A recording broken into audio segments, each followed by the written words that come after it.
Okay, the first lecture of the year is starting in Chapter 4, and we're going to go over our objectives are what is a strong electrolyte, weak electrolyte, non-electrolyte, be able to define the definition of an acid and a base, and be able to do molecular, total ionic, and a net ionic reaction.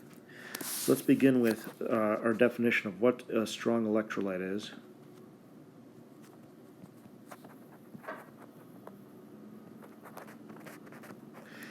So when you think of the word electrolyte, you think of the word electricity. An electrolyte is something that conducts electricity in solution.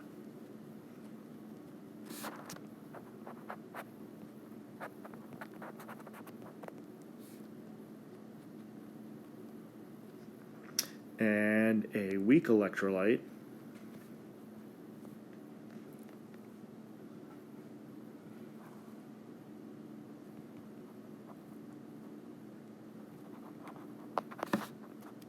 conducts weakly, and a non-electrolyte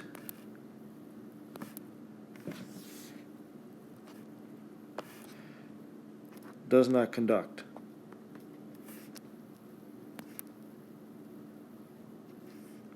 Okay? So there are three main categories of strong electrolytes.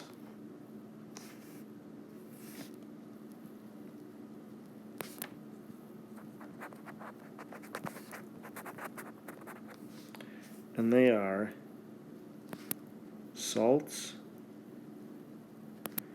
strong acids, and strong bases. So a salt, the chemist's definition of a salt is an ionic compound, okay?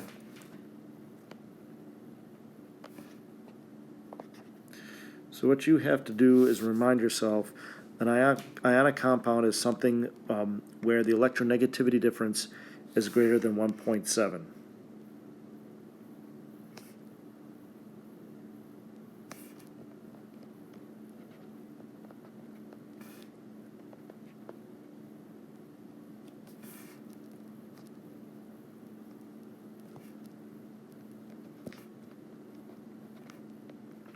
So, I know when you think salt, you think table salt, but that's actually only one type of salt. So, something like potassium chloride, the electronegativity difference between the potassium and the chloride is greater than 1.7, and therefore it is ionic. Okay, so anything that's got a difference between two things that is greater than 1.7 is ionic. Okay, so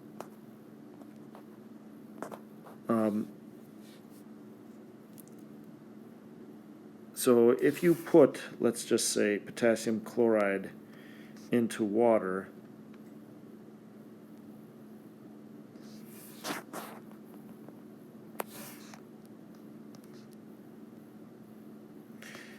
because it is a salt, it'll break apart into the cation and the anion. Okay? So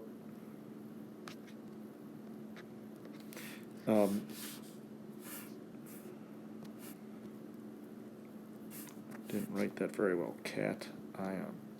So it breaks apart completely in water. So if you put potassium chloride in water, it will break apart.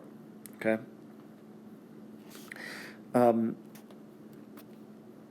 So anything that is ionic and dissolves in water is a strong electrolyte. All right? So you need to know your ionic compounds. A strong acid also breaks apart in water.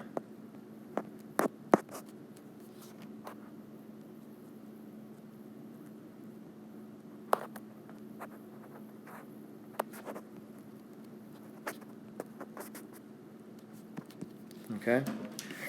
So, not the word is break apart.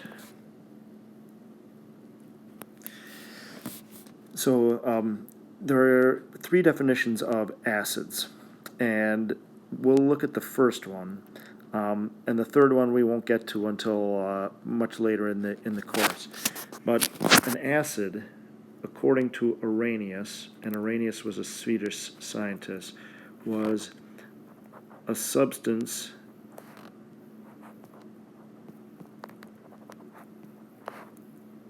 acid is a substance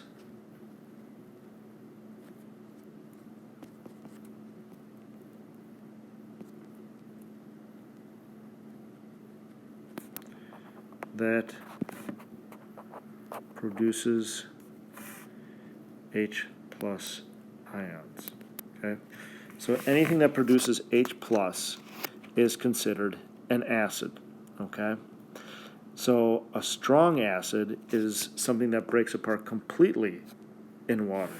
So let's show you an example of a strong acid, HCl. When you put hydrochloric acid into water, it'll break apart and give you H plus, and it'll give you Cl. Okay, so it's producing the H plus. So that means it must be a strong acid. Okay. There are 7 strong acids, and you need to memorize these. Okay. There's no way you're going to pass this course unless you have these 7 strong acids memorized, and they are HCl, HBr, HI, HClO3, HClO4, HNO3, and H2SO4. So their names: hydrochloric acid, hydrobromic acid, hydroiodic acid, chloric acid,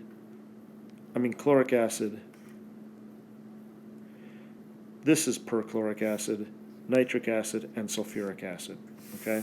So you should know their names and their formulas. They're all strong acids, so they all break apart 100% in water. Okay? A weak acid does not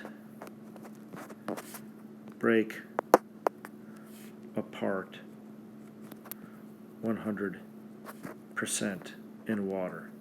So what do I mean by that? Well, let's take a look at our strong acids again. So one of these is unique, this guy. Why is it unique? Because it's got 2 H's, so we call it diprotic. Okay? So hydrochloric acid, it only has 1 H. So when it breaks apart, you get that, you get that. When you have 1 H, you are called monoprotic. So all the other acids are monoprotic. Sulfuric acid is diprotic. Di meaning 2. Okay, di is 2 in Latin. Mono means 1.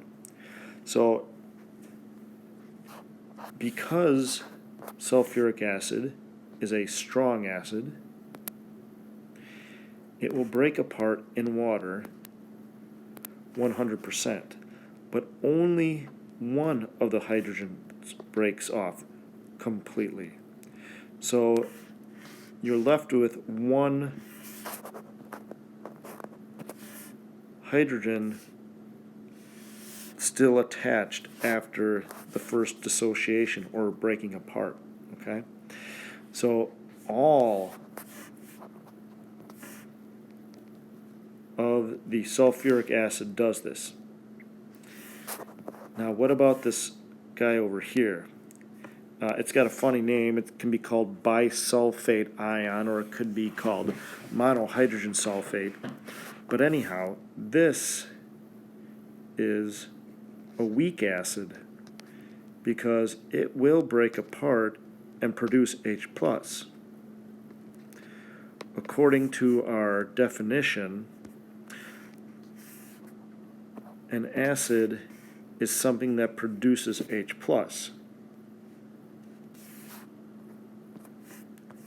So that means this must be an acid.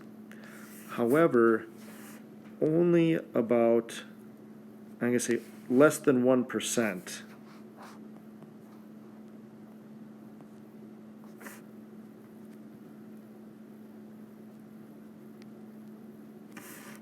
of the HSO4 actually goes through this process. So most of the hydrogen stays stuck to the sulfate. Okay? They stay stuck together.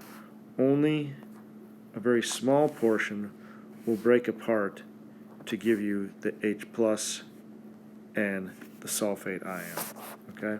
So that's why it's weak. And that's an important distinction to know with sulfuric acid, that only the first proton, the first H, comes off, not both. Okay? And then just to review that a diprotic acid has 2 hydrogens, a monoprotic acid only has 1. Okay?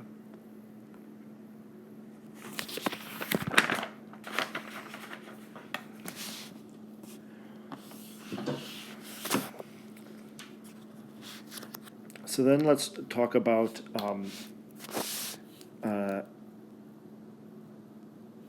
other types of weak acids. A common weak acid is C2H3O2. That's acetic acid. And the structure looks like this.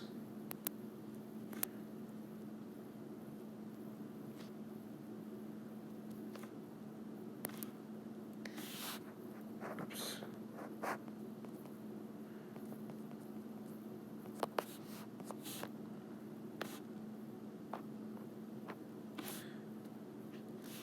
This is the hydrogen that breaks off.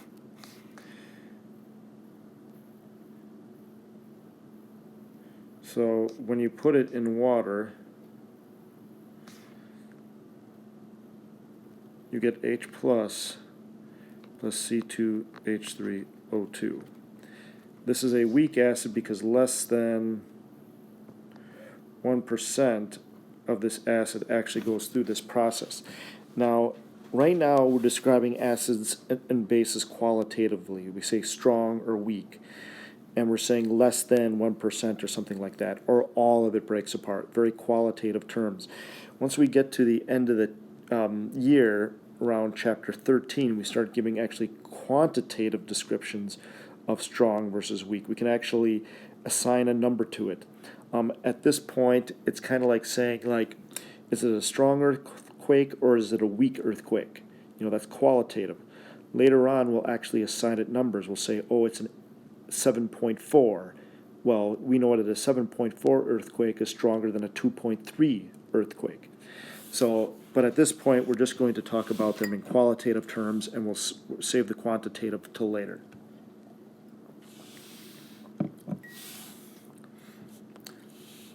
So a strong base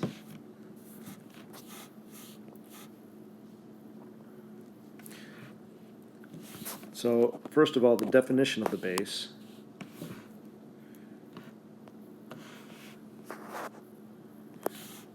So a base produces OH minus, okay?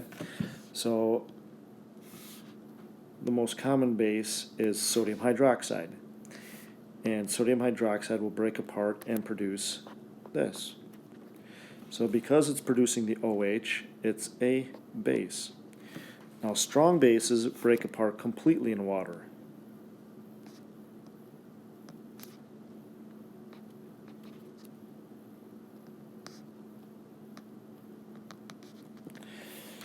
So let's take the strong bases, and I'm going to list all the strong bases for you. And here are the strong bases. And you will have to memorize these as well. Lithium hydroxide, sodium hydroxide, potassium hydroxide, rubidium hydroxide, cesium hydroxide, and francium hydroxide. Now, you'll notice that the first element, all of those are alkali metals. So if you look at the periodic table, if you look at group 1A, those are the alkali metals, okay? Now, when you read your textbook, they will not list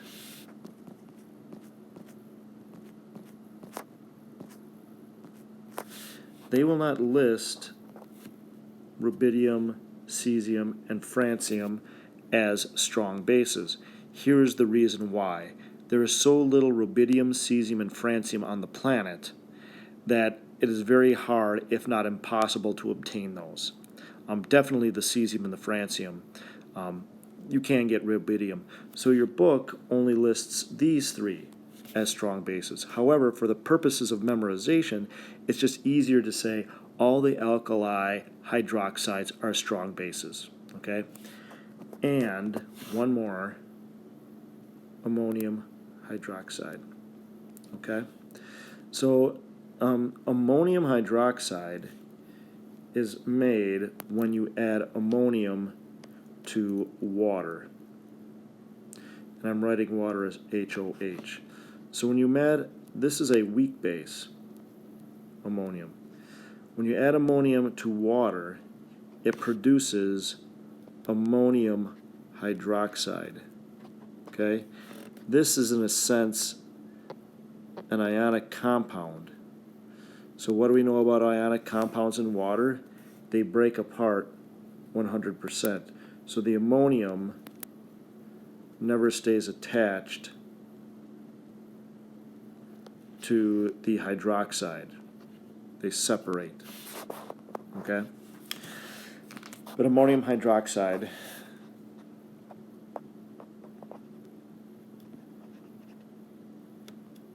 is considered a strong base because it breaks apart and gives you ammonium and hydroxide. And it does it 100% of the time. A weak base, let's take something like calcium hydroxide. It will do this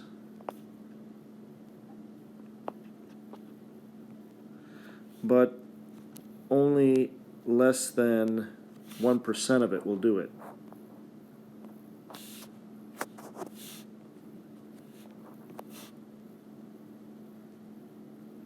So very little of the calcium hydroxide actually breaks apart in water. Most of it sticks together, okay? And again, that's very qualitative terms. When we get to chapter 13, we'll actually assign numbers to it. They're called the Ka and the Kb. Something to look forward to, okay?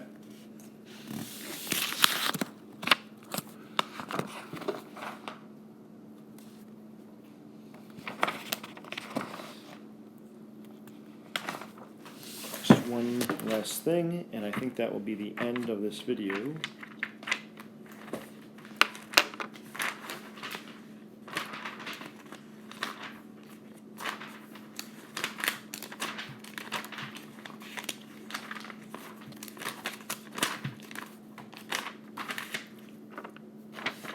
Yep, we'll end there, and then in the next video we'll go over net, total, and molecular equations.